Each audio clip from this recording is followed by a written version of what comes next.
Right CM Revanth రెడ్డిపై సంచలన వ్యాఖ్యలు చేశారు మాజీ మంత్రి కేటీఆర్. తెలంగాణ భవన్లో క్యాలెండర్ ఆవిష్కరణ సందర్భంగా మాట్లాడిన కేటీఆర్ ఫార్ములా ఈ కార్ కేసు ఓ లొట్టపీసు కేసు అన్నారు.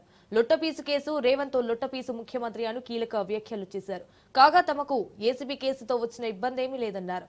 ఇటు కేసీఆర్ పార్టీ పెట్టినప్పుడు అగమ్యగోచరంగా పరిస్థితి ఉందని, అప్పుడున్న ఇబ్బందులతో పోలిస్తే ఇవేమీ పెద్దవి కావన్నారు. ఇటు కేసీఆర్ తయారు చేసిన సైనికుడిలా తాను భయపడను అన్నారు. అనంతరం పార్టీ శ్రేణులు ప్రజా సమస్యలపై దృష్టి పెట్టాలని కేటీఆర్ సూచించారు. ఇది మర్చిపోని కేసు. ఈ కేసు నేను కొట్లాడతా, మనకు మంచి లాయర్లు ఉన్నారు, జోర్దార్ లీగల్ సెల్ ఉన్నది. ఆ కేసు సంగతి మేము చూసుకుంటాం. మీరు దాని గురించి మర్చిపోండి. దాని గురించి ఆందోళన చేయాల్సిన అవసరమో బాధపడాల్సిన అవసరమో లేనే లేదు. మీరు చేయవలసింది, మనం చేయవలసింది బీఆర్ఎస్ పార్టీగా తెలంగాణ ప్రజలకు ఒక రక్షణ కవచంలాగా నిలబడి ఈ సంవత్సరం మొత్తం ఈ మోసపూరిత కాంగ్రెస్ ప్రభుత్వం యొక్క భరతం పట్టే విధంగా ముందుకు పోదాం. కౌలు రైతుల గురించి మాట్లాడదాం, రైతు కూలీల గురించి మాట్లాడదాం.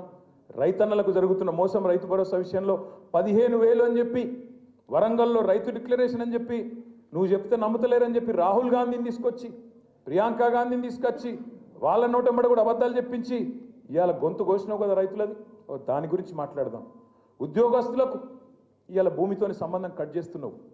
ఉద్యోగస్తుడైతే ఆయన కట్ చేయన్న వెంటనే రైతు బంధు. ఆయన మరి రైతు బిడ్డ కాదా? రైతు బిడ్డకు రైతుతోని భూమితోని సంబంధం కట్ చేస్తారు. వ్యవసాయం నీకేం నచ్చింది? కట్ చేస్తా.